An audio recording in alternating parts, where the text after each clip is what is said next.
Welcome to the Trash Cats Trash Cast. I'm Richard. I'm Steven. And today, boy oh boy, we are on some sleepy boy energy. I am faking it till I make it. I'm going to try to reverse engineer my sleepiness. What does that mean? I'm trying to take the energy that we had 2 seconds before I said the intro to the show and turn it around and see how long it lasts. I give it maybe 10. I'll give it 5 to 10 minutes before I devolve. Yeah.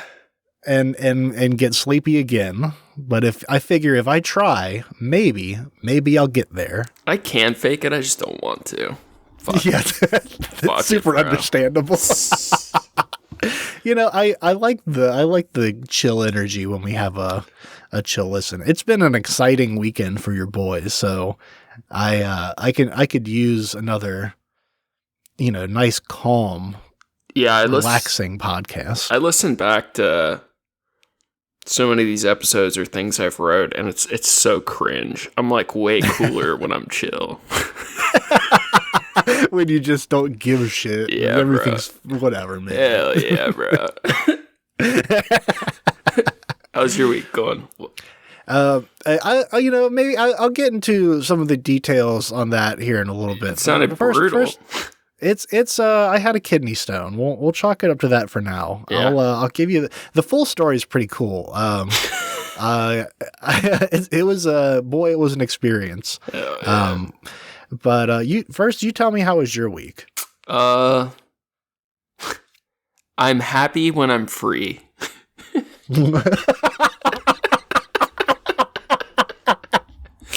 That was the most dead inside ass thing to ever come out of your mouth. I feel good when I'm like I've slept and I'm not working for someone else.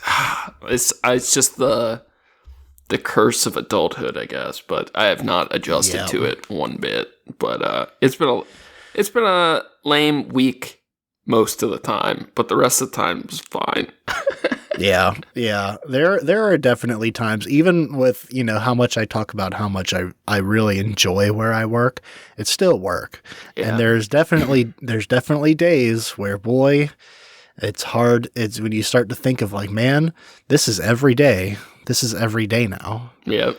And there's no getting out of it.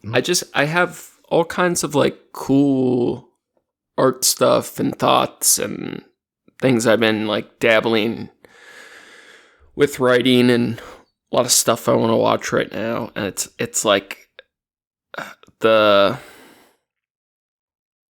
juxtaposition between being like miserable and feeling like very excited about things for to be excited about things for 1/3 of your time or whatever. It's really annoying. I don't know.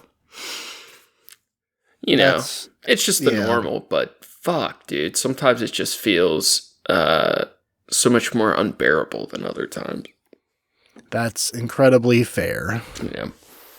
So that's how it goes. Yep. I see you got written on here. You actually have some honorable mentions this week, though. Yeah, I had 3. I'm shaving it down to 2. I had 2 that are like really, really cool. Okay, they're both YouTube videos. The first is called to preface, this is like hardcore art nerd shit. Okay, this is the type of stuff I normally gatekeep because most people aren't cool enough to be able to watch this shit, but this stuff's so exceptional, I think it should be shared. The first one is Debunking HDR by Steve Yedlin. Okay. 2 hours, 15 minutes by cinematographer Steve Yedlin on his argument in front of a panel of other artists and people in the visual effects, cinematography field. It's his argument about the problems with HDR and the misconceptions around digital color spaces. And interesting. So and I'm not like an expert in digital colored spaces. I know a fair bit though, and for someone who's not like super familiar, HDR is a kind of a gimmick in a lot of ways, and it's just a really cool breakdown on color theory and color spaces in film, and he makes a very compelling case. It's worth a watch. I don't know if it's 100% related. I assume there's a little bit of crossover with this. I know there's a lot of arguments over, a lot of the kind of like older classic games that we grew up with are getting a lot of, remakes, getting that new HD polish. And people are, feeling like some of the new lighting and like color saturation stuff like kind of kills the vibe a little bit. I've seen that with people complaining about HDR a little bit in the past too, of like it kind of loses certain qualities for, I think especially I look into like horror games and stuff, and I feel like that's a comment on those. I don't know. This is not a field that I look around and search in all the time, but my algorithm feeds me shit. Basically, HDR is high dynamic range, and all these new TVs and color spaces people are being told to record in. Everyone thinks the blacks are blacker, right? Like it makes for a sharper or potentially more contrasty and wider color spectrum potentials. And there is some truth to that, but it's very much built on a lot of misconceptions about how color data works and how color spectrums works. And there's I've complained about this on here before about the differences between RGB and CYMK for digital art. There's advantages that I prefer RGB or whatever, but basically you're losing some things by going to HDR that you're not inherently losing by their traditional color spaces, and people have kind of been tricked into thinking they can't get certain high contrasty looks unless they are converting to HDR, and that's really not true. So it's how this cinematographer makes his case is really interesting, because it's like if you're a big, cinephile or whatever, it's cool to watch him go through movies and the different looks and how things look in HDR compared to not, and it's really cool. Nice. I put it on my watch later. Hell yeah. And then the second one, I keep going back and forth if it's worth doing a third. I'm skipping the third, but I will. Have you heard of the walnut theory for drawing, or the walnut method?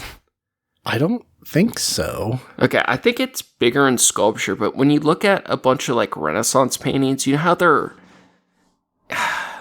before they got to the higher levels of realism in Renaissance painting, when the midsections and abs are very like puffy. Is this ringing a bell? Like I'm Yes. sure if you saw it, you know it.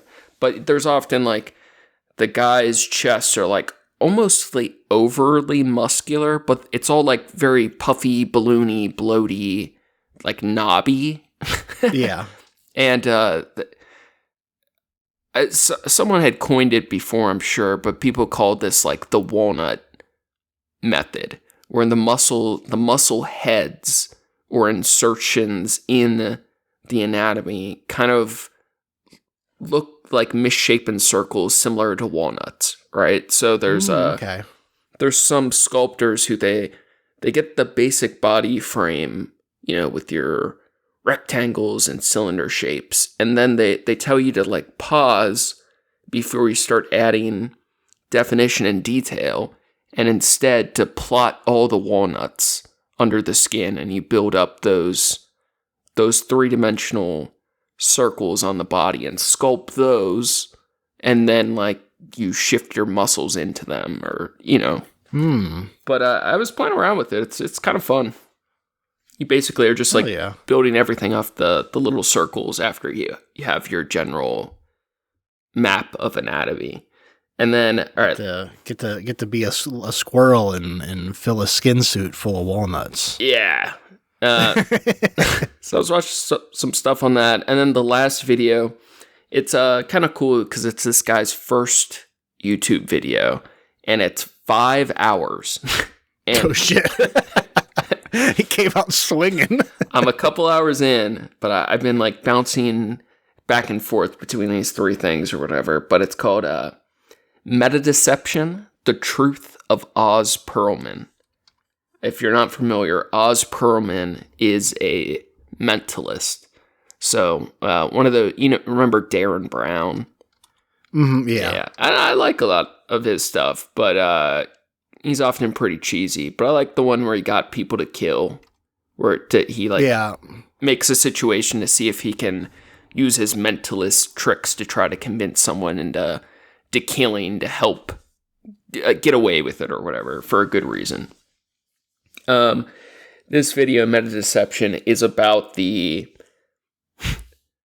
when we think of mentalists or subcategory of magicians in a way. Magicians are using deception, and mentalists tend to use meta deception, where often the underlying mechanisms of their tricks are much closer to a magician's tricks than we think. But through the extra layers of meta deception, they're making it look like they're doing a different thing.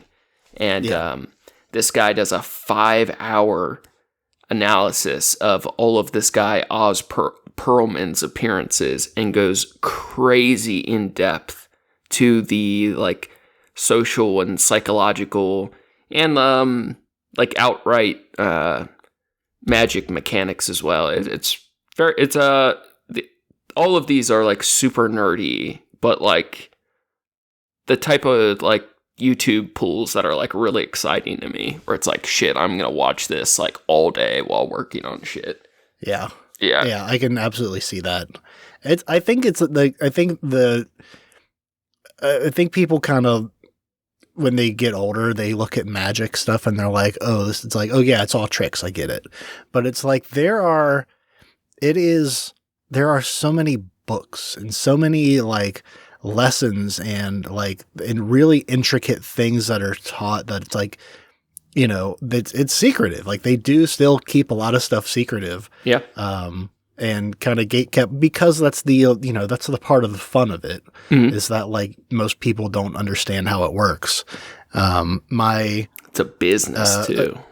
It truly is. Like the selling the like tools and things to like make things work is crazy. And if you can make a prop or a piece of something that like is easily replicatable and like sellable for other magicians to use, like that's big money. That you go to the conventions, there's like a series of them where everyone sells their big projects for the year. There was just are you familiar with cardistry?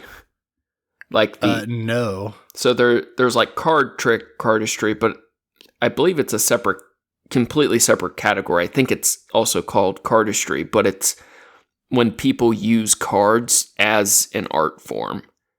Or if you look it up, it's like music videos of people doing like expressive card movements, where it's like sleight of hand routines where you're like making the cards dance and move in beautiful ways. And it's like so nerdy but rad. It sounds so nerdy when you say it out loud like that, but I am very familiar with like the style of thing you're talking about, and it's like that takes so much like skill and like practice and shit to get right.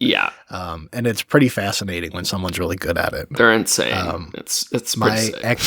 my ex-girlfriend's father is a magician. Oh, shit. It has been for most of his life. And I've like gone to bookstores with him where he's like, you go ahead and do what you're going to do. I'm going to go search in this corner over here because I know they have magic books here. Yeah. And he's just got like shelves and shelves of these books, and then like all of these like crates and storage bins and like organizers full of all these different like, doodads and trick things. And it's very cool. It's like, when he shows up to a party and like busts out, like a little trick here and there, it's like, it's very slick. I love the diagrams, like the art of magic stuff.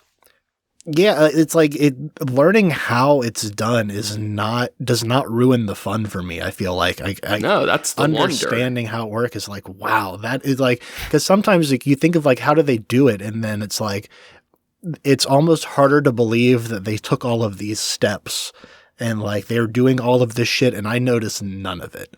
Like the way they, also the artistry of like the presentation, how you're like slick talking your way through it using like just sheer charisma to like distract people. Yeah. And then like, meanwhile, you're doing like all of this like sleight of hand stuff, like right in front of them, and they're not even noticing it. I will say a lot of the mental, like for magic, like Penn and Teller shit, like how the trick is done often is, for me also, it's often like just as fascinating and wonder-inducing.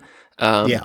For a lot of the mentalist stuff, once you know how they do it, it is often super disappointing, right? Yeah, like that I can see, yeah. Because so many of the videos or like performances or whatever will be like the type of thing like you predict what an artist might draw. Like for a logo, this was like a famous Darren Brown one. Like you have two artists come in, you commission them to do a logo, and like the reveal is like he predicted perfectly this logo they would draw, and the camera cuts away and it shows like a camera crew following these artists from the airport or from their hotel into the taxi, into the building, and the mentalist crew spent like a week planting all of these subconscious intuition pumping like design fragments to get these guys to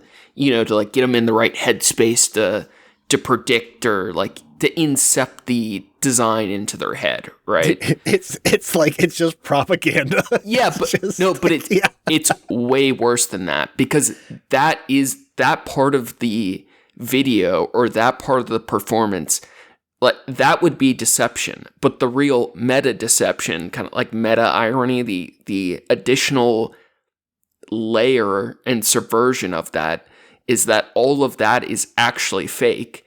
And really what happened was a simple sleight of hand where they have an artist who's spying on the two guys, and they sleight of hand sneak the sketch back in, right? So there was actually no inception of the idea at all, but the audience believes that at that point, and how he sells that performance and makes them feel like they got tricked by being incepted is that level of meta deception where like the initial deception is all an additional lie. So once you figure out how it's revealed, it's like both cooler and more disappointing, because it's always way simpler than you may have initially expected. Like there is less of a like psychology aspect to it, and it's more of a basic magic trick where everything else layered on it is the that social manipulation part. That's fun. Yeah, crazy shit. Yeah, I think I've always liked the card art stuff and like the all the goofy coin tricks, like the three coin Monty, is that what it's called? I forget. And where they red card.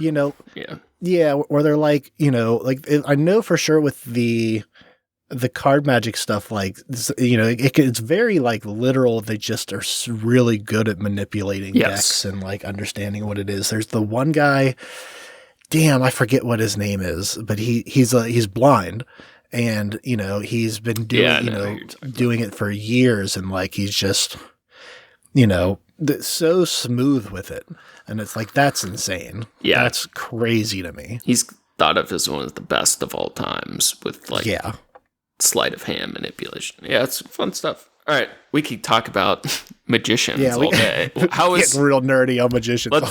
Let's get back to that kidney stone. Oh boy. Yeah. So this weekend was supposed to be just a fun weekend. It was my friend's birthday party up here, and we went to an escape room. The escape room was the Eye of Horus. It's all Egyptian, pharaoh shit themed. Do I know who this is? This is you've met them once, but it was one of my coworkers up here that I'm friends with.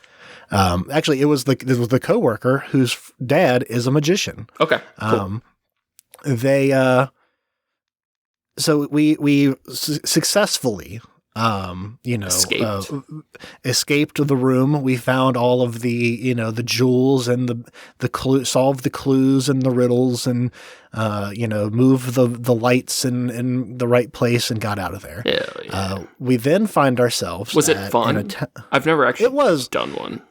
It was fun. I've done 3 now. Like one of them was a different family member's birthday party, and then we did one for work as like a team thing. And then we did this one. This is actually right up the street from my house, and it's the same people that run the like crazy haunted house down the street from us. That's like a nationally known haunted attraction or whatever. Sure.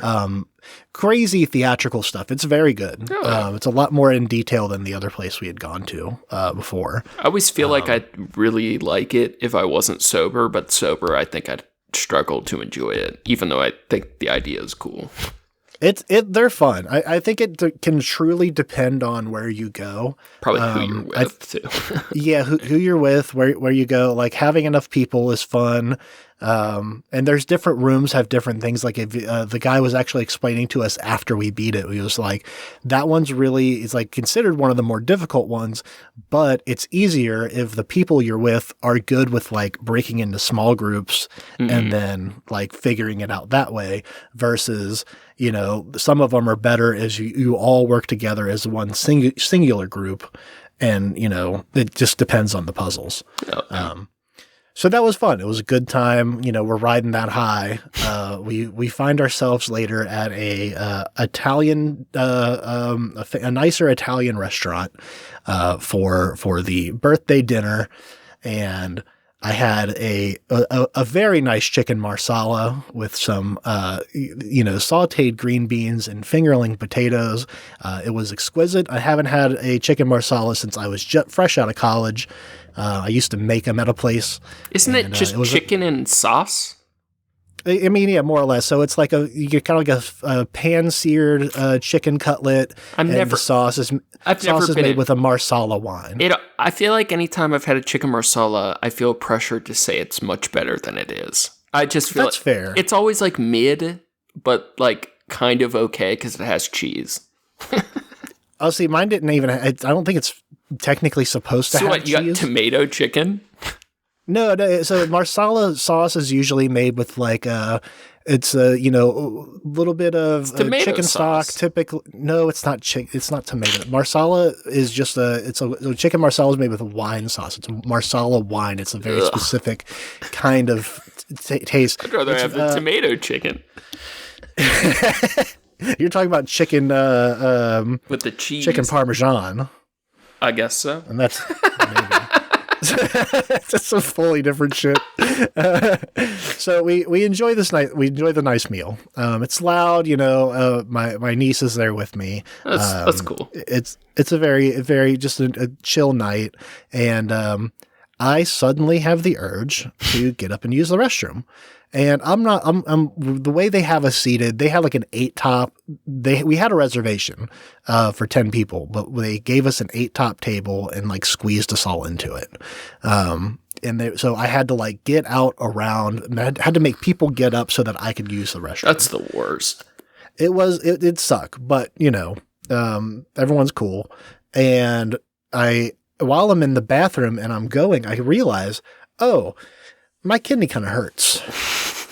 I'm probably going to get a kidney stone here soon. I saw the blood in my urine and I was like, okay.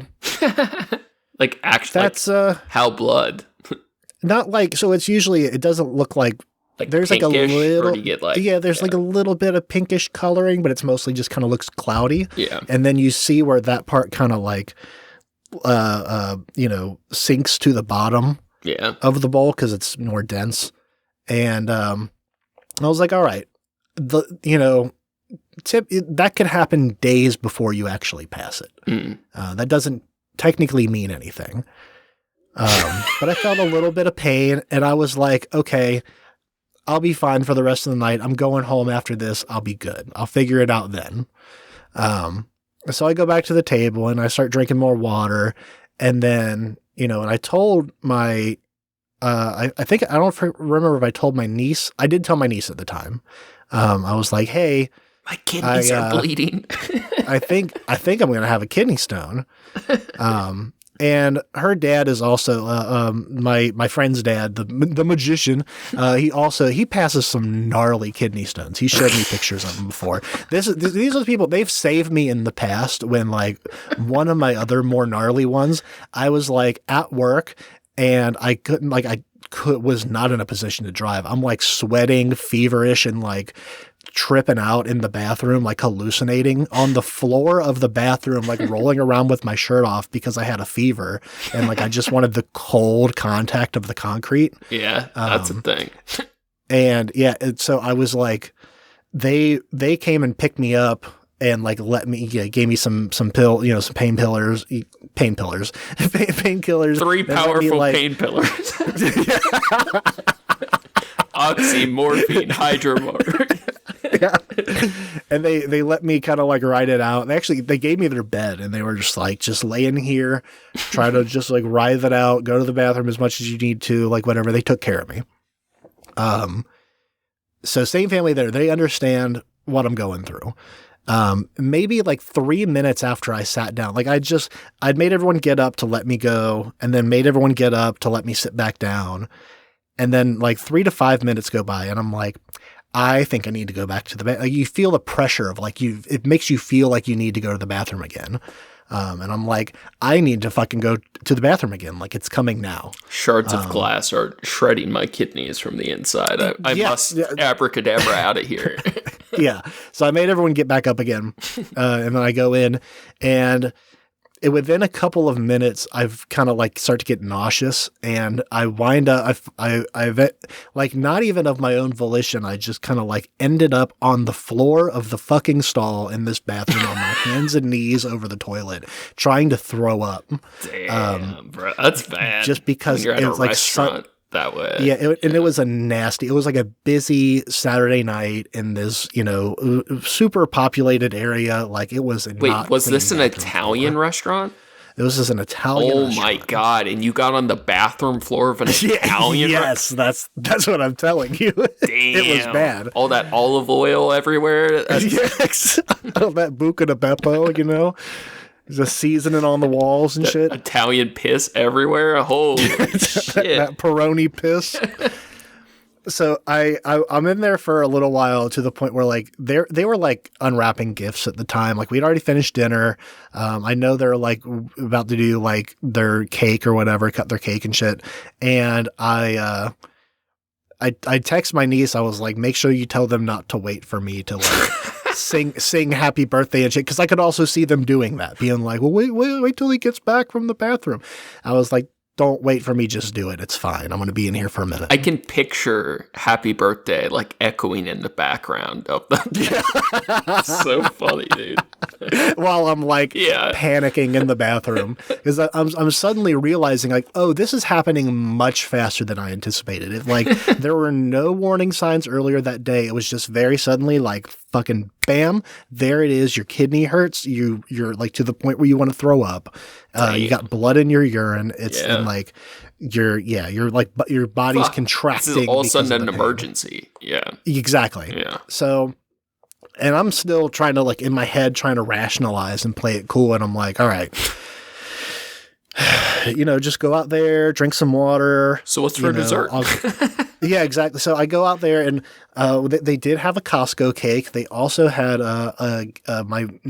they asked my niece to make a cookie cake, which she fucking nailed. She's been making these like chocolate chip cookies with toffee in them, like hand making your own toffee and then like making the cookie with it. Damn. Outstanding. Absolutely phenomenal. Very good. Let me just throw this out here. Yeah. I don't trust Costco. I've never once had a hot dog, a cake, a pizza. I've never even been inside. I've been inside once. I don't like it. Don't trust it. Wouldn't eat their cake. Is it good though? Yeah. The Costco cake actually is pretty good. And it's mostly because they use, I forget what the term is for it. It's like whippy icing or something. There's a term for it. Yeah. But it's more like a Cool Whippy consistency versus like a thick buttercream. Yeah, it's way cheaper. It's definitely cheap. It's like made with shortening and shit. It's very good though. Yeah. I'm not even going to front on that. It's quite good. I just feel like it's a diabolical place. Like it's like end stage capitalism. Yeah, absolutely it is. Actually, Costco, I can't talk too much shit on Costco because they really do have they have a good selection of shit. Yeah.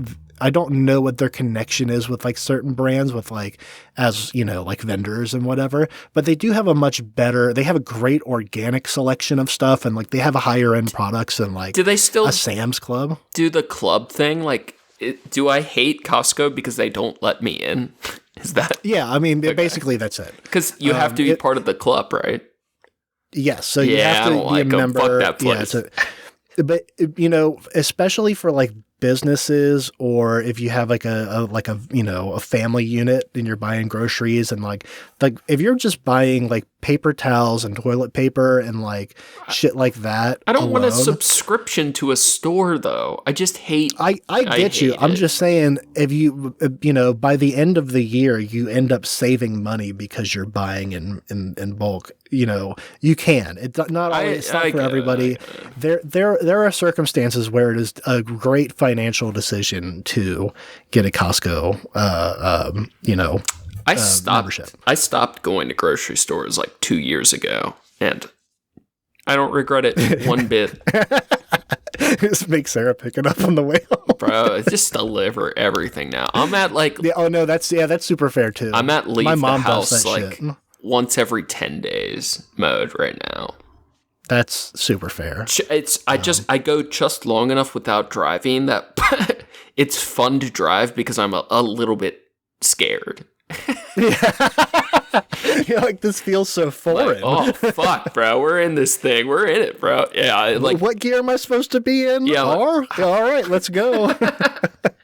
I got normal driving was becoming too boring. I wanted to spice it up by forgetting how to drive a little bit. Yeah. All right, sorry. So you got Costco cake. So you made it back out of the bathroom the second time. I made it out of the bathroom. Okay. They had like made a plate for me already and everything. So I'm like, all right, I'm going to eat this. Yeah. And I'm trying to like not appear like I'm, internally panicking a little bit, but trying to also express that like I should probably get out of here soon. By now at this point, they've told everyone at the table, like, this is what's happening with Rich right now. Bro, so, do you know how funny it would have been if you go to the bathroom a third time and then you pull a rabbit out of your dick and it was all part of it? Ta-da!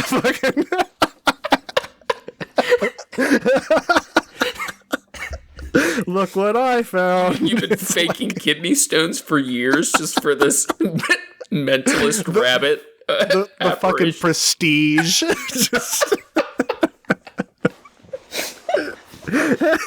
You've been implanting kidney stones just so you could make a rabbit come out one day.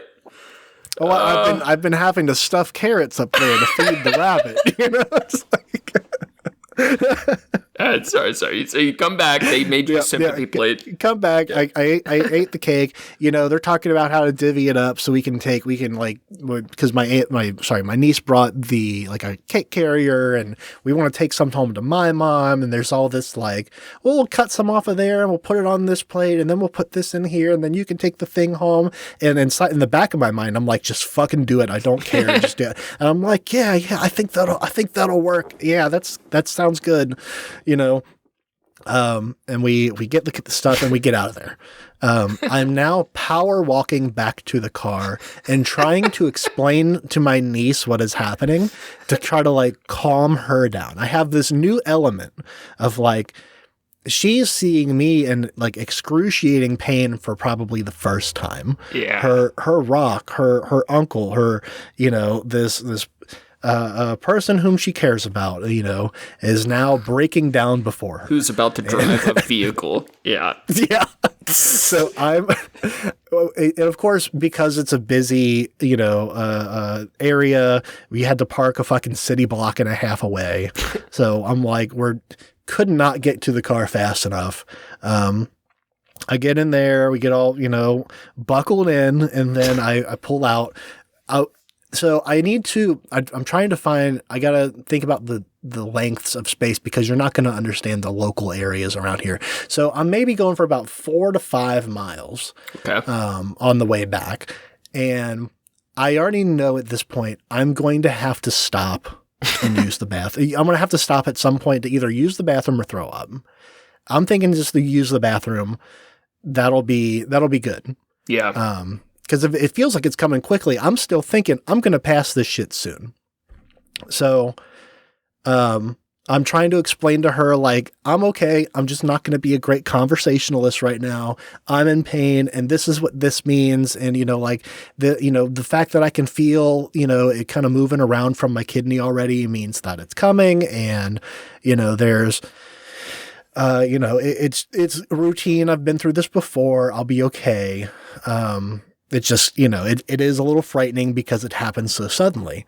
And when you pass it, can that be an heightened pain, or is that a relief? Can you I'd imagine if it's really bad, you could black out or some shit, right? So in my experience, it's almost always been a relief. Gotcha. Unless it's usually serious. Each one's a little different, but most of the time it's great pain right up until that point. And sometimes the pain in the urethra is not as bad as the pain in the ureters, which is closer to your kidneys and stuff. Yeah. So it's could be either way. Gotcha. So it's kind of an unknown though. You're yeah, exactly. But I will say typically in the past, there's always a moment where it's if I'm actually throwing up, typically, in my experience, I usually pass it right after that, which tells me It's okay, I'm at the greatest point of pain that's making me throw up because of it. And now, I'm going to pass it. Yeah. So I'm almost hoping to throw up at this point. And I'm thinking exactly these thoughts on the way home. And like I said, about 4 miles away, I realize I need to throw up right now. And so I pull over in the closest store lot. Luckily, we're driving home on one of the busiest streets, or one of the most populated streets around. So there's tons of businesses and stuff. I pull into this parking lot. I open the car door and get a couple steps out, and I throw up right there. And there's dessert on the ground. Just the dessert part though, none of the rest of the food. So I'm okay. That Italian food's heavy, bro. It sinks in. And there was a moment of relief immediately where I'm okay, I feel a little bit more comfortable. I got that out. I don't feel like throwing up again.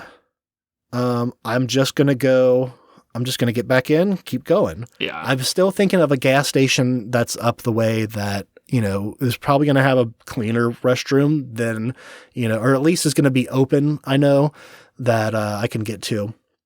So I've got that in my head. That's a good another 3 miles up the road. Backup plans are good. Yeah. It's important. This is the one I'm planning on. I know there's others, but this is the one I'm shooting for. and we just make it. And I'm already thinking my body's screaming, you need to piss. You need to piss right now. If you don't piss right now, you're going to die. And as I pull in, I walk back to the restroom. I frequent this gas station. I know where the restroom is. They have a sign on the door that it's there all the time, and I've just never really read it before because I never cared to. The restroom is closed after 7 p.m. What? They actually have a padlock on the door. I'm assuming so they don't have people going in and doing drugs in the bathroom. I guess. I don't know. That's more for prostitution, but yeah, I mean, one or the other. Yeah. So I go up to the counter and I tried to be as normal as possible, but I know it came out in the most frantic way possible. I said, "Hi, I'm having a medical emergency. I'm passing a kidney stone right now, and I need to use your restroom." Good for you. Yeah. And he just kind of looked at me like, I could see like there was like a look of like uncertainty that turned into like almost a panic of like, what do I do here? He looked to someone else and was like, this guy's saying he's got a kidney stone. He needs to use the bathroom. And this guy looked at me, maybe the most judging look I've ever felt. But I guess he decided that like, I don't look like I'm going to fuck up their bathroom or something. You passed the vibe check. Yeah. I passed the vibe check. I'm wearing like a, collared shirt and a sweater over it. Like I'm dressed to go to like a nice fancy dinner, and so he lets me in and I go in there and I'm trying so hard to piss and I'm trying so hard to throw up and I'm getting neither. So I think I eked out a little bit of piss and I was like, all right, maybe that's going to hold me over for a minute. But I know it now that it's like, okay, I know I drank a bunch of water. I know that my body's saying I should be pissing and I'm not, which means that it's clogged. Like the ureter's clogged. It's stuck. This is going to be a big one. I already kind of knew that, but it's like, this is going to suck. So from that point, that's not good. It's not good. I kind of stonewalled a little bit and I made it through to, I made it back to the house. It's just like from that point, it's probably about 10-mile drive. Just a straight path at least.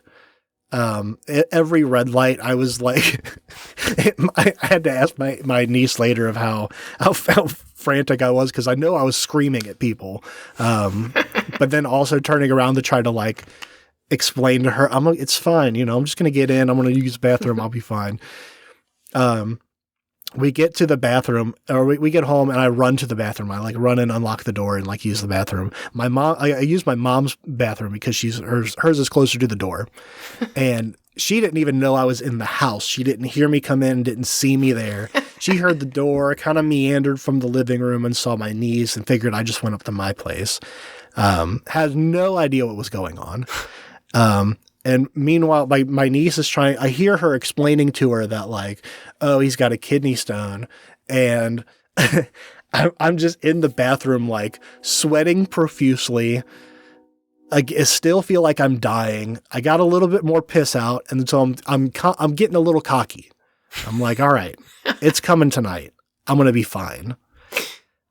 I interrupt and like I almost scare her because she didn't know I was in there. And I'm doing the same thing. I'm just like, I'm fine. I'm gonna go upstairs, drink a bunch of water, take some ibuprofen. I'll be good, whatever.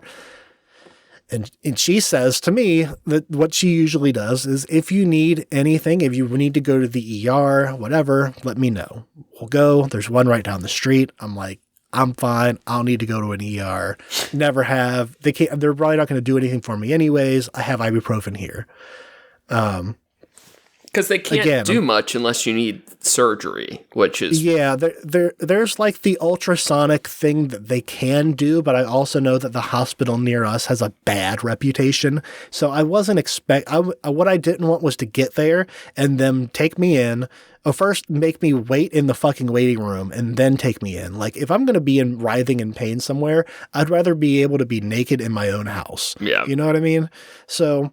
I didn't want to do that and then get back there and then be like, oh, so we can give you ibuprofen, you know, we can't do anything else for you. Like, I don't want that. Like, unless they're going to, you know, give me some good drugs and fucking blast my shit until it, you know, crumbles and comes out easy, I'm not interested. So I'm like, I'm good. I'm just going to go upstairs. And sure enough, I did. I got back up to my place. I got my ibuprofen in, and then I took my clothes off and laid on the bathroom floor and just kind of like, luckily I had some laundry that I hadn't done yet. So I had some like towels piled up in there. So I just kind of like made a nest on the bathroom floor. And I didn't miss the irony in that moment where I was like, oh, thank God these are here. Steven, I can't, the rest is a lot of repetition. Where I'm getting up and I'm trying to like move around the house and do like stairs and stuff. So I'm mostly up on my couch when I'm like writhing and stuff, and then going back and up and down the stairs to use the restroom. Yeah. And because the movement's good for it, it helps it move. Yeah, we're talking about there's one roller coaster at Disney World that people like nearby actually flock to because it seems to help with kidney stones, and then scientists studied it, and the ride happens to similarly map the movement out of the kidney and help stimulate kidney stones getting out, and it's like a real thing. Kind of goofy. The best way I could describe it to somebody, like, I think someone who goes through like strong period contractions or like labor would have a better understanding of like what it feels like. That tracks. Yeah. But like, it's an internal thing that you're feeling, right? So like, you know, when you like, if you have like a cut or like a bad, something like hurts on your arm or something that's like outside, when you kind of like put your hand over it and kind of like squeeze it, you can like, it feels better. It starts to feel better a little bit. Like you can kind of control numb some of the pain a little bit. When it's inside of you, and what it's doing is causing your muscles and your organs to contract around it. So what you'll do is like, you're trying to like gauge it from the outside and like do that thing where you're holding it, but it doesn't do anything. Yeah. And then every time you move a little bit and it like some of the discomfort goes away and then it comes right back. So you have to keep moving. And every time you move, it does that same thing where you just like, okay, find a new position that feels okay. And then it's like, nope, now it hurts again. So you got to move around more. Yeah. I don't like internal stuff. Pain. Yeah, it's scary. It sucks. Yeah. It's like almost would rather just be like, you know, cut my fucking finger off and then I can see it. I can see what's happening. Yeah. I know what's wrong. I'm with you. So the idea, so I this went on for, I got home around 9. Oh, I almost skipped a part. This is important. Maybe about an hour after I got home, I got my pain pills in, and I'm waiting for them to set in.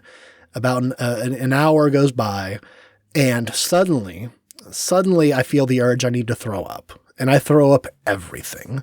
The entire chicken marsala with the sauteed green beans and the fingerling potatoes. It was not as great coming up, but there was that hint of relief where I thought, this is the moment. I'm going to pass it now. But I did not. I was, you know, I tried to go to the bathroom again after that and nothing came out. And I was so furious, and I'm trying to drink water, but there is a certain amount of like, you can't drink too much water at this point because it can, like, if your kidneys or if your ureter's backed up, your kidneys could like kind of overflood and then you can get an infection that way. So you don't want to do that. So I'm trying to like sip smooth as I go. And I'm now wondering if the ibuprofen that I'd taken had if I threw that up and if I should take another one or not. It's an 800. It's a big one.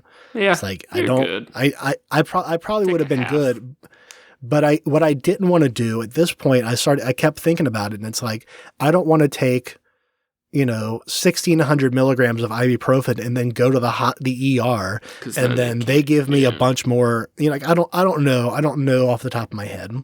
You could take a lot, but it's not ideal. Exactly. It's like, I don't know. I just don't know. So I was trying to play safe, and I thought maybe I got enough in. Like an hour had passed. I kind of felt like I was feeling it at that point.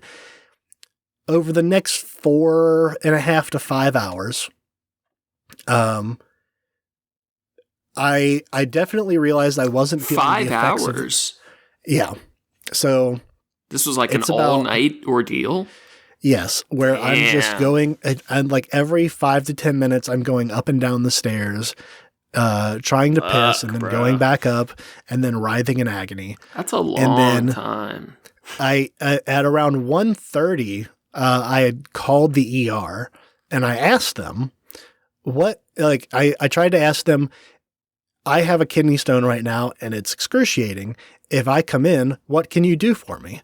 And they understandably said, we can't give medical advice over the phone. Yeah. And I said, that's fair.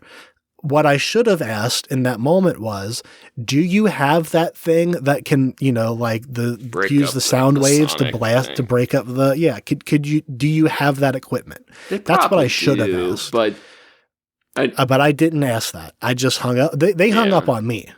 So I said, okay, that's just what it is. And I've been riding it out this far. I don't want to go sit in a fucking waiting room. I'm just going to do it here.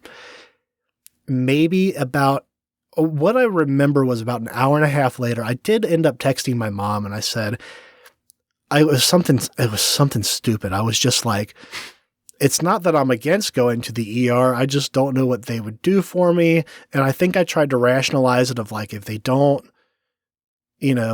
come, they don't do it again. If they don't, whatever, if it doesn't pass soon, like I'll go back out. I'll go to the ER, like whatever. I'll just throw this out. I could be wrong, but even if they can't or won't do the ultrasound, I think they can even just put a catheter in and give fluids, and I think that sometimes helps. Like they'll give you pain meds and a catheter. Possibly. I mean, that's the other one. I kept thinking, like, are they just going to give me more fucking ibuprofen? Like, if they gave me something that, like... They'll give you pain meds. If it's depends on the doctor and how bad off you look, you know what I mean. But I've never gone to I've been to multiple doctors about like kidney stone stuff, and they're like they always refuse to give me anything besides 800 milligram ibuprofen. Try to avoid it for sure. Yeah, it's like, and then I meet the most crazy random people that are like obviously addicted to drugs who have like multiple prescriptions for shit that they definitely do not truly need. Yeah. And it's like, this is insane to me. Who is your doctor? How do you do this? Bro, a lot of that shit's not happening anymore. Like I believe that. There's not much of that anymore. But yeah. So that was around the last thing I remember was looking at the clock, and it was around like 2:20. It was like 2:21, something like that. And I'm still writhing around on the couch. And then I wake up. And it's about 5. I look at my phone. It's 5:30 in the morning, and I don't hurt anymore. So it chilled out enough that you could at least crash out. Yes. Good. Yeah. I immediately, the first thing I did was check if I pissed myself and passed it right there on the couch, because I don't remember getting up and passing it. I don't know if it had just happened and then there was still just so much residual pain that I didn't notice, or if I was like literally blacked out and I did it. Sure. Yeah. Which is possible. So I was like, okay, things are okay. I went down, I did try to use the bathroom again. I'm still just chugging water, trying to make it, make sure it's all clear. And I get the pain again, but it's back in my kidney where the original pain started. Yeah, so I'm like, oh no, there's more. But for the most part, I felt fine. I ended up going out and like I had to get some dress shoes for this wedding, and I slept in. I did sleep. I went back to sleep for like 6 more hours. Wait, and then, what wedding? So I'm going out the one out in L.A. I'm going to. Oh, okay. Yeah. So when I don't own dress shoes. I haven't owned dress shoes in like 15 years. Yeah, fuck a dress shoe, bro. I'm never gonna wear dress shoes again in my life. That's just, you get invited to a wedding that you're like, okay, I have to go to it. You show up in a tux, but you have like slippers on, house shoes on. Bro, you just gave me flashbacks to the last time I wore dress shoes. Oh man, bro. They cut me. I feel like it was either a funeral or a school thing. I was a court date, and I got. Oh boy! I caught my felony charge, and I didn't have my car because I thought I was going to jail. But I got OR'd, and I'm in dress shoes, which and I probably hadn't worn dress shoes like a decade prior to that. And I got out of the courtroom, and I went to the potted plants outside, and I dug up my cigarettes. Because if you know you're going in, you should always bury cigarettes by the courthouse. And I dug up my cigarettes, and I took a bus there because I thought I wasn't gonna have my car. So then I had to walk all the way across downtown in dress shoes to go cop dope.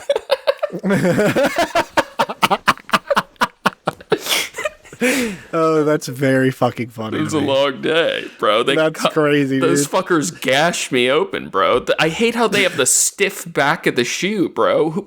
I hate dress shoes. They're terrible. Here's the problem I've had. I mean, let me get on a rant while we're on the topic. Please do.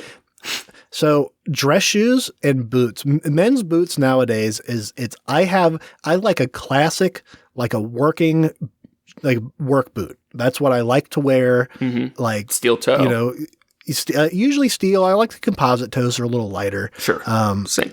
But I like those generally. I think they're more comfortable than like tennis shoes and stuff. I just like them more. Mm. It's also like in the wintertime, there's also a thing where like people up here they'll have like their winter boots and then they'll have their work shoes. And then they'll, like switch once they work. get to work, they'll switch out. Yeah. And it's like, that's crazy to me too. I don't want to fucking do that. I want to not have to change my shoes at work. So Your having feet like feels so much better for it though. Maybe, but if you get like good insoles and get like nice boots that have like some support for standing all day, they're perfect. So they're super good for kitchen stuff. And so I've always I get nice pairs of boots and they usually last about 5 years or so. And then I'll go to the last time I just went to buy some, they're all like, most of the boots that are on market now are either they look like cowboy boots or they look like the Wellington style or whatever, or they look like dad shoes with a steel toe in them.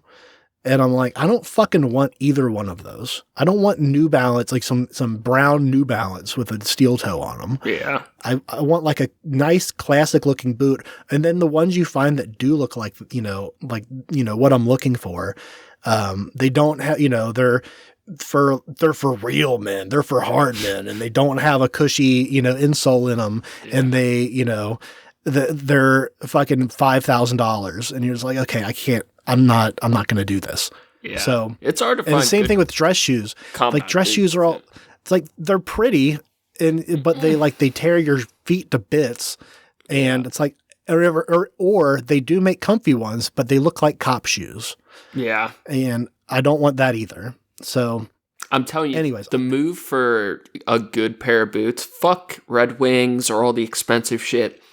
You have to go to Walmart and look for whichever boots look the most Mexican. Whatever looks like the most Mexican day labor steel toe boot. Bro, $20. I paid $20 for some garbage shit looking brown boots that have lasted me 8 years of building pools. That's incredible. Immaculate. They're $19.99. I swear it's like the cheapest day labor Mexican style boot is like it's so good. But it is that actually, I don't know from experience, but I understand from what you're saying, and I 100% stand by this advice. Yeah, it's a hit and miss though, because you have to go to like the ghetto Walmart, and you just don't know if they're gonna have it that time or not. But it's hard to like spend good money on boots if you feel like you're gonna get fucked over half the time. Yeah, I definitely agree with that. So that being said, I'm still having, I'm going throughout my day. I'm doing my thing. I'm still having pain every time I piss. And I'm still thinking there's still more. And I'm trying to play it cool. And I'm drinking my water. I drank like a gallon of water that day, trying to flush it. And I eventually realize, like, I start watching some YouTube videos on like, you know, I'm like looking up stuff, and I'm looking up like, why does it still hurt after I pee, after I had a kidney stone? Do I still have another kidney stone? I'm trying to find any other reason. I assume you just have more. That's what I assumed too. So it was maybe the next day. It was maybe Monday before I realized what was actually happening, because I'm still in pain. Like, I'm still writhing a little bit, you know, for like short periods, like short bursts of time. And I was still worried about it. So I finally found a thing that it kind of explained that when you have a large enough kidney stone, as it's like making its initial like exit from the kidney, there's like the ureters around there are like the first pass that usually get the most damage. And it's possible because it's a crystalline structure that it lacerates the inside of your ureters. Yeah. And that's why you feel a continuous contracting pain, especially after you urinate. So I eventually realized that that's what I was dealing with. And am still dealing with a little bit. It's not as often, and there's still always a little bit of soreness afterward anyways. I am taking antibiotics now, that I'd gotten the last time I had a bad kidney stone, and I went to the fucking doctor and they said, we can't do anything about it, but here, take these just in case. And they gave me antibiotics, but I knew I didn't have an infection at the time. I had no signs of it. Do you know how to take antibiotics? Holy shit, misspeak. Do you know how to take them correctly? Yes, you take all of them and you don't stop taking. Okay, yeah, I know all that. Because I feel like it's kind of an iffy move to use them preemptively, but if it's kind of that serious, it might be wise there's a decent chance that if I wasn't taking them, that I could get an infection. I would imagine that's probably true. Yeah. Yeah. So I'm cool with it. You know, I do plan on, I would like to go see if I can go to a urologist or something again. Cause I've had those for like 4 years now. And that was like the last bad one I had. I've considered going to a urologist, you know, in the next month or so and trying to get another re-up of those. Cause it's nice to just have those on hand. For this reason. The old cheat code used to be to buy the fish antibiotic. Oh my God. Yeah. Shoot me in the face. Holy shit. I'm doing all the talking today. Oh my God. But you could go to the pet store and buy fish antibiotics.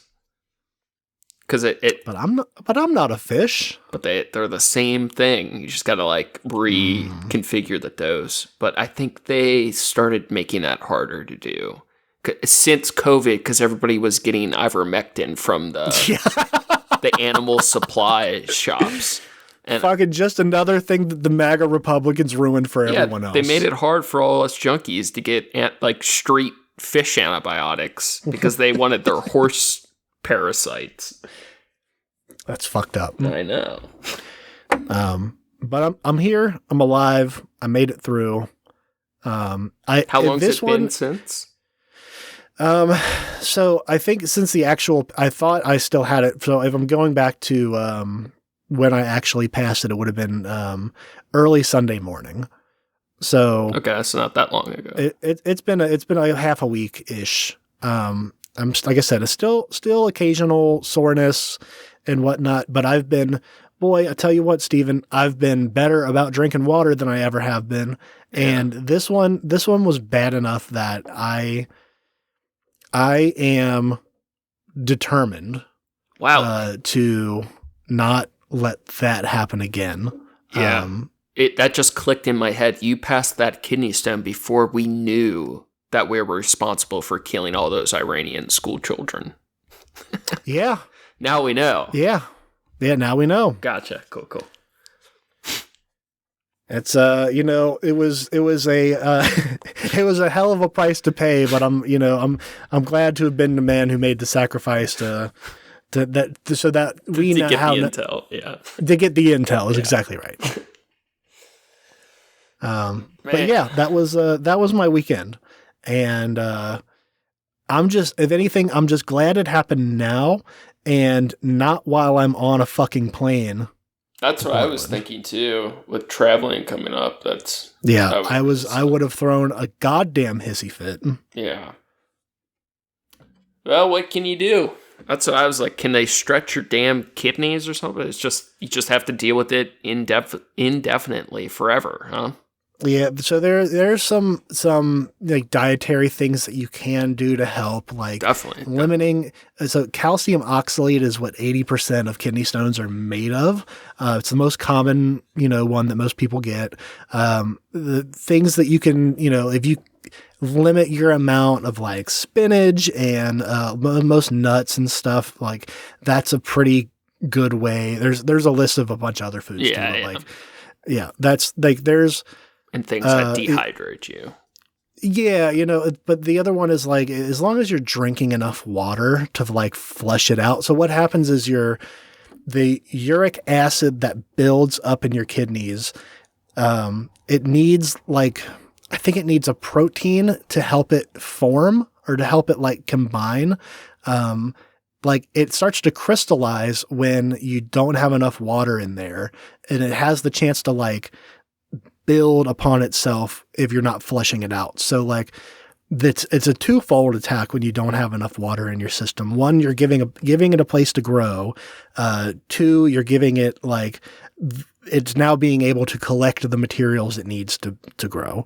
It's not just it's a good environment and it has all the things it needs. Yeah.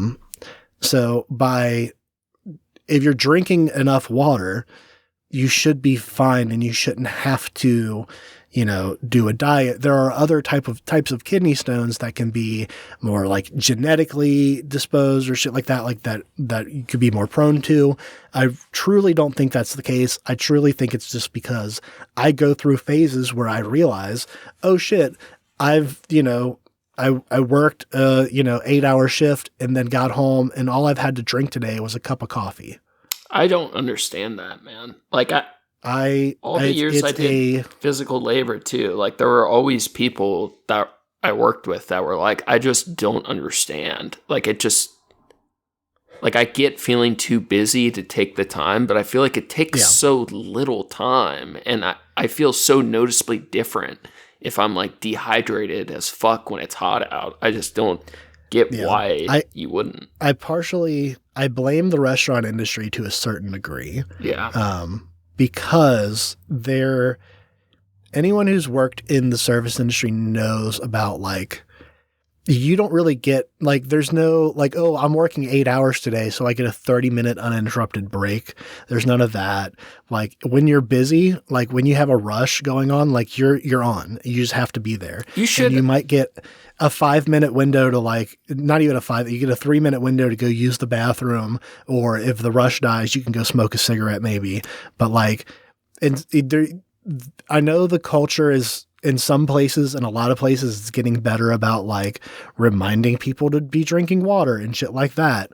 But it's was such a terrible thing for such a long time where it's anything that's slowing you down and making these ticket times take longer is not good, and you shouldn't do it. Fuck that shit, bro. Unironically, or you're drinking alcohol that the bar gives you in exchange for some French fries, and that's not water. Yeah. Unironically, you should get one of those dumbass Camelback things. So yeah, I have a nice water bottle thing that I got from my me and my niece got them last summer. It's a 40-ounce metal water bottle. That is not the same thing I just said. It's not the same, but it's a big enough size that it has a substantial amount. It can fit a substantial amount of water in it, but it's not too big that I can't fit it in my backpack. Doesn't sound like any of the same advantages of a Camelback. That is true. Well, the disadvantage of a Camelback is it looks stupid as fuck, and also I have other things that I need to carry in a backpack. Too embarrassed to take care of your health? I am not too embarrassed to have a 40-ounce water bottle that if I fill up and drink at least twice a day, that's 80 ounces of water. That's 2 liters of water. Yeah. That's solid during my workday. And then if I drink more after that, then that's great. If I, on a hot day, if I'm like out in the sun. Wait, what was the logic I fill there? it up 3 times.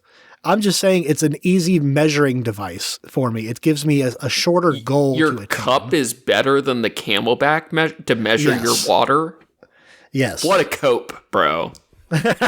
You can't measure water in a Camelback? I'm pretty sure based on the weight on my back. I'm pretty sure it would be more accurate measurements. They probably have a whole system. I mean, I can without taking off my backpack, I can shake my water bottle and feel how much water is in it. Nah, I don't trust you to do that. Although I think it is very funny, the idea of having a Camelback on at work and bumping up against walls and having to worry about your back exploding. I feel like there's so many comedic possibilities with that. And then someone else realizes this is just full of vodka. Or like you get a pinprick hole in it and it's just like spraying a little bit all day. Dripping on your back and down your pants. Think of how many funny moments you could have. just get one for the bit. Now, I know you had some other stuff on here, but I do want to point out that we're over an hour for sure here. Yeah. We can. I'll put the ball in your court. How are you feeling? I feel much more awake now, to be honest. How about this? I'll introduce a topic, and then maybe we'll do an episode on it down the line. Okay. I think it could be interesting, depending on how this plays out. I kind of intentionally gave that Iranian school bombing time marker because we're ahead in time. Our last episode, we took a beat, right? Yep. And now we're like double, triple recording.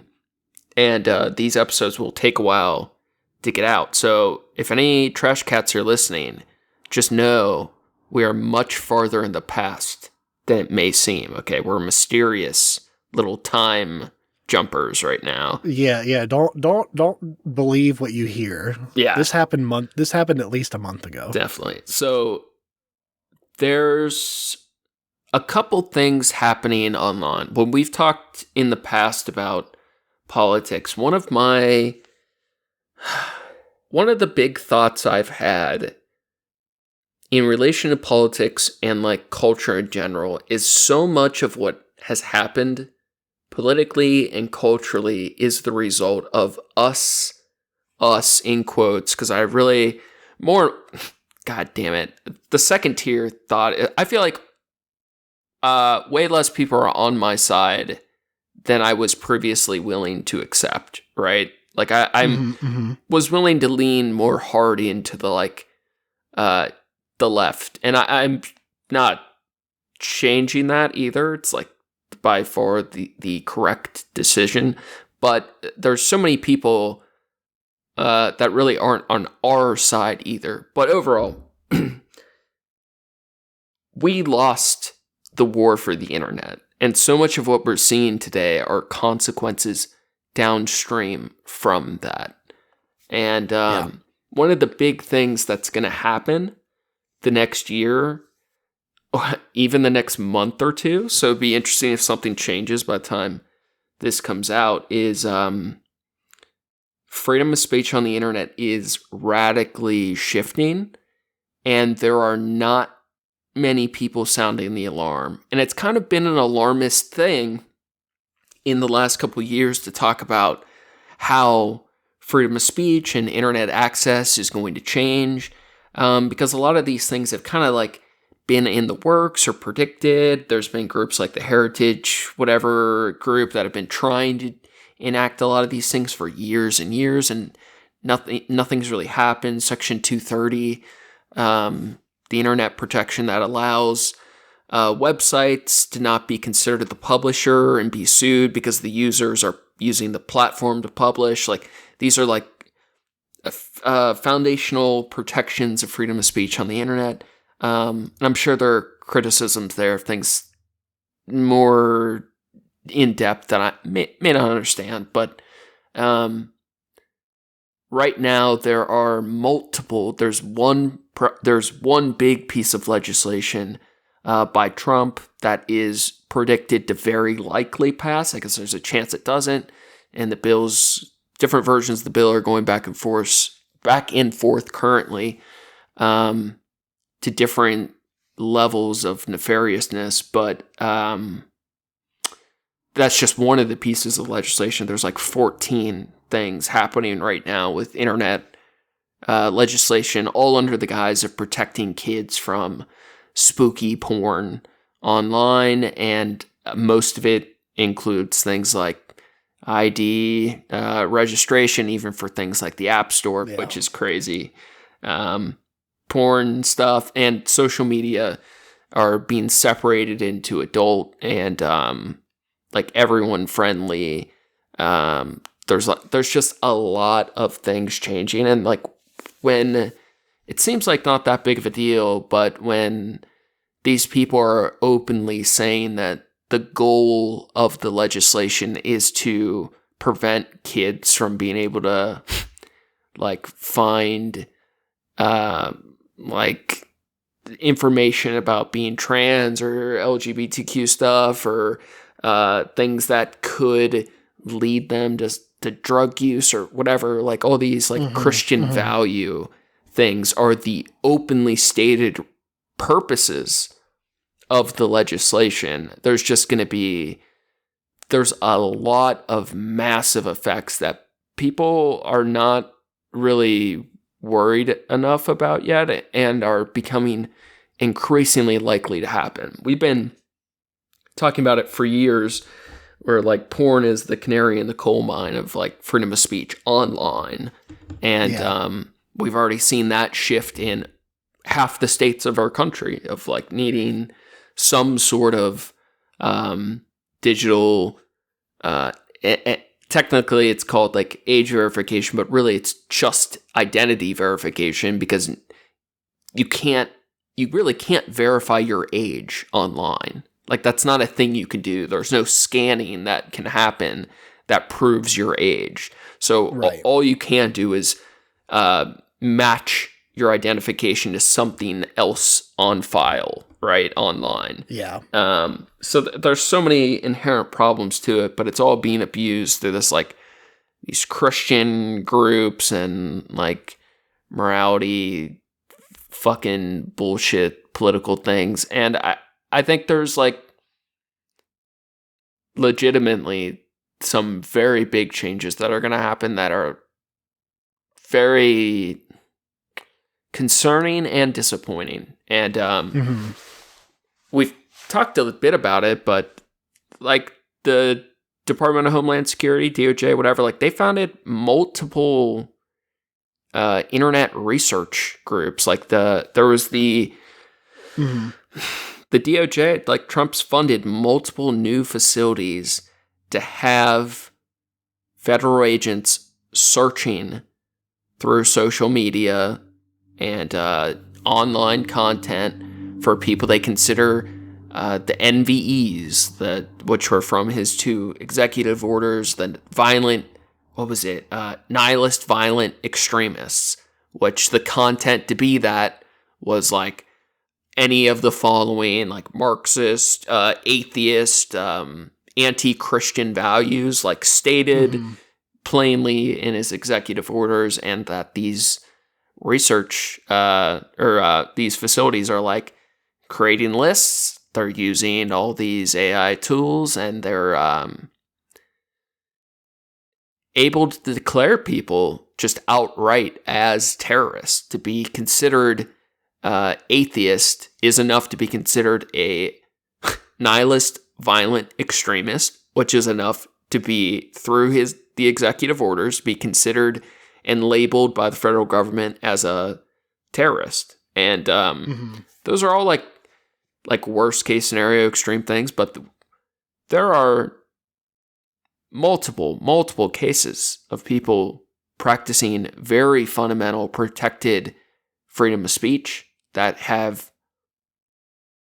been kicked out of the country, gone to slave camps, had even if they ultimately had charges dropped or have had spent weeks in jail, lost their jobs, the writing about the wrong issue of the war, these are becoming increasingly real concerns, and it's, even if the chances are rare, I feel like it's paranoid to think it's gonna affect you, but the reality is, I've said enough things online. I know it's a small chance, but I genuinely feel our freedom is at risk to some extent or another. And even if it's a 1 in 1,000, 1 in 10,000% chance, whatever, it's unacceptable. This is not the country we were told it was. These are not the values that are supposed to be protected or whatever. I'm just so fucking angry and over it all. But I'd like to dive more into it sometime soon, because the ACLU recently is there, and despite the ACLU has done some dumb stuff in the semi-recent past, but overall, they've done a ton of great work, and they're willing to take a bold stance on this issue, because to fight some of this legislation, when the legislation is the Save Our Kids Act or some bullshit, is yeah, exactly, and its stated goal is to protect kids from pornography.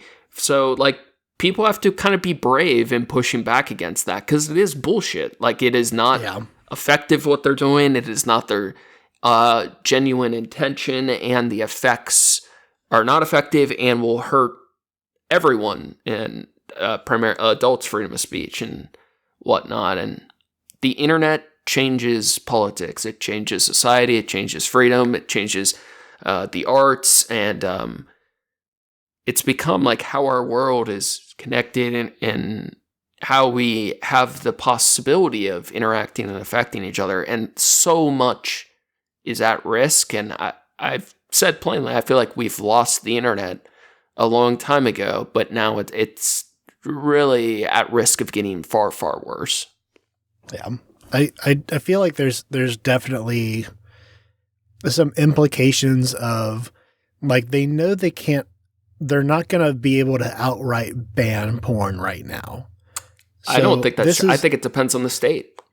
That's true. It depends on the state, but federally, I agree. I don't think that's a thing. That's a bold swath, thing to do.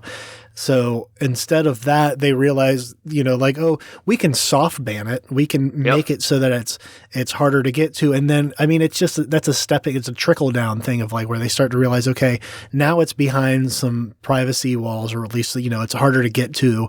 And then they can later on down the line say, well, look, we already think it's bad enough that we need to, hide it in some kind of way.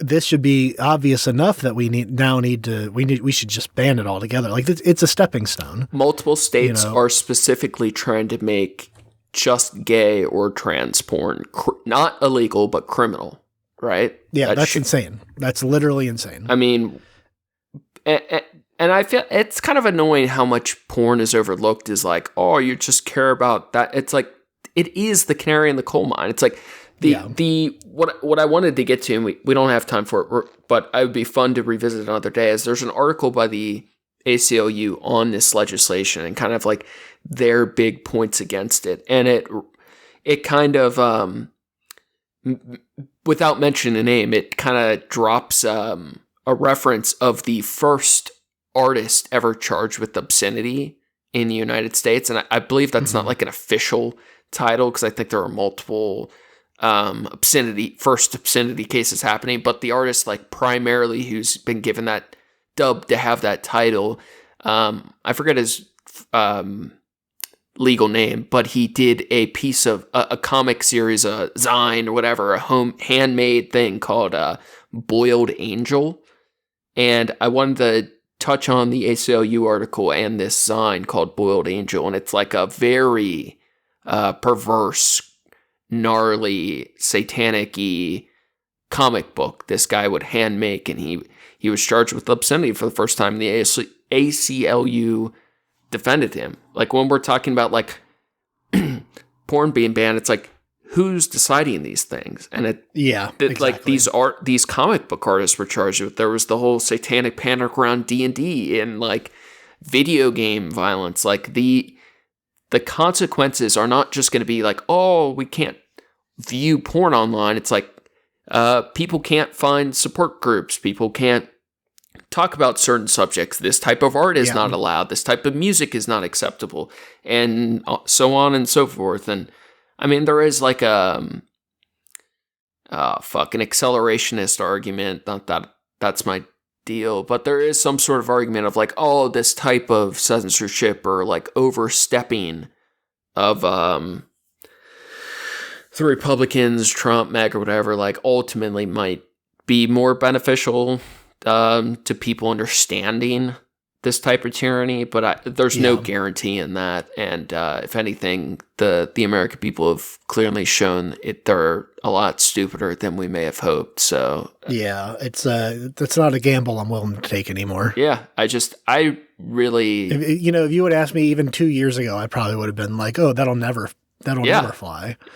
And I've been kind of like a bit paranoid on it, but I've been kind of like it, and you got on early too, but I've been like kind of ringing the alarm bells for a lot of this shit for a while, because they say that it's what they want to do. Like, it's so much of what's happened politically is like people really don't like, they don't want to listen to what people say they want.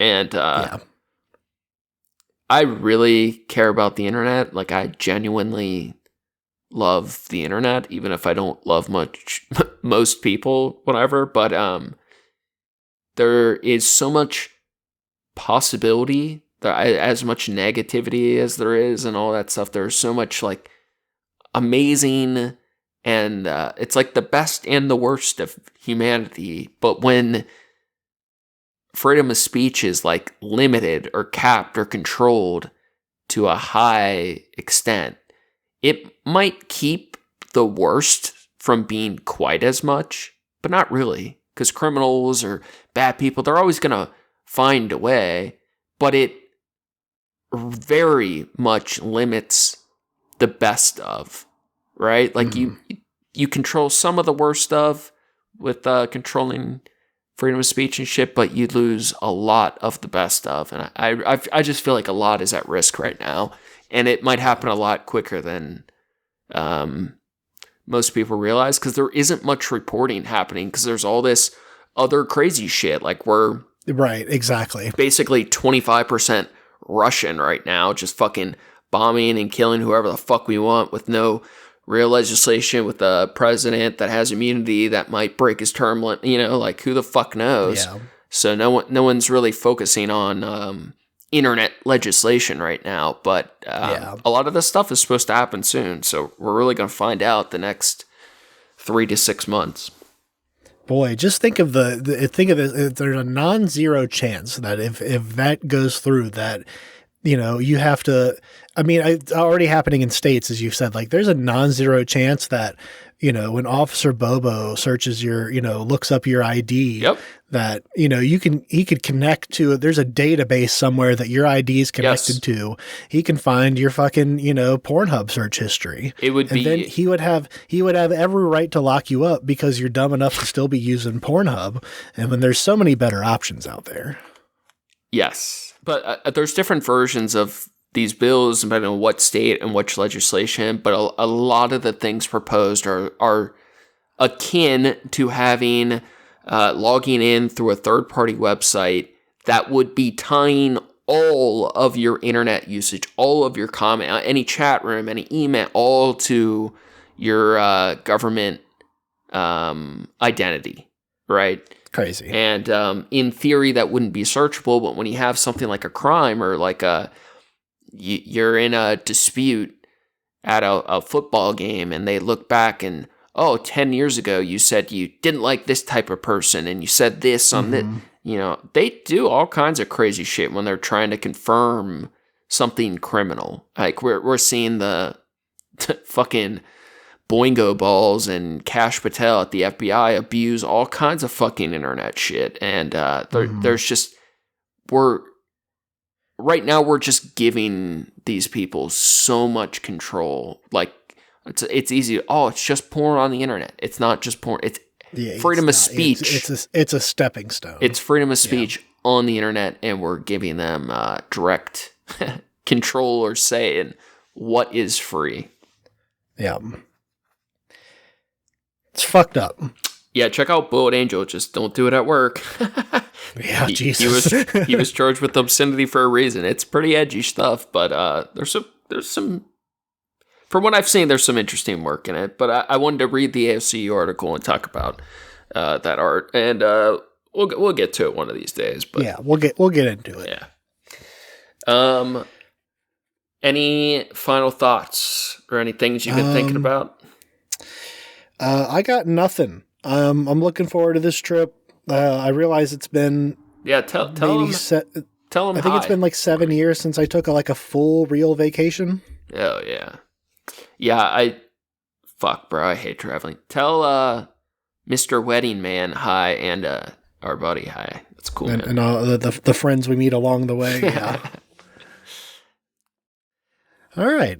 Thanks again for listening, everybody. That was a nice chill vibe episode. I dug it. I appreciate getting the opportunity to tell this that wild, harrowing story. It was very fun, bro. That was good. I like these ones. Thank you to Approaching Human for the use of his music. You can find his work on SoundCloud at Approaching-Human. Thanks, John. Make sure to check out the show page at Trashcast on Instagram for news and art from the show. Check out Facebook for the memes. The memes, if you're super bored, you can check out my trashy art on Instagram at SkyZX. Very frustrated with art, but I'm always doing something. It's just way slower than I'd like lately, but something will be there eventually, and got some fun episodes on the way. And yeah, super appreciate you guys. Thanks for sticking around. Very cool to see our plays are back up. We're looking for our 12th review on Spotify. If anyone wants to.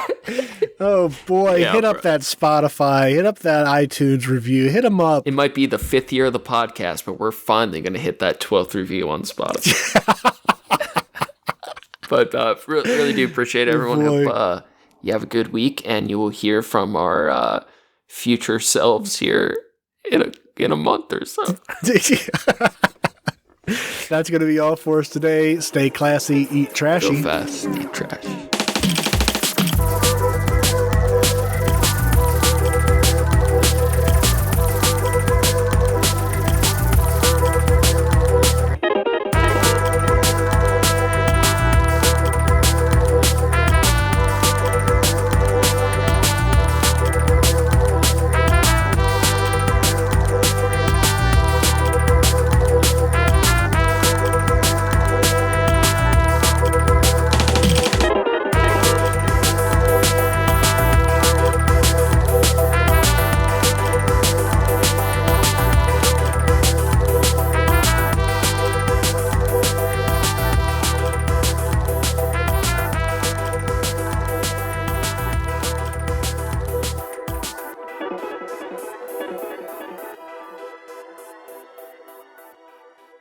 Straight time traveling, dog.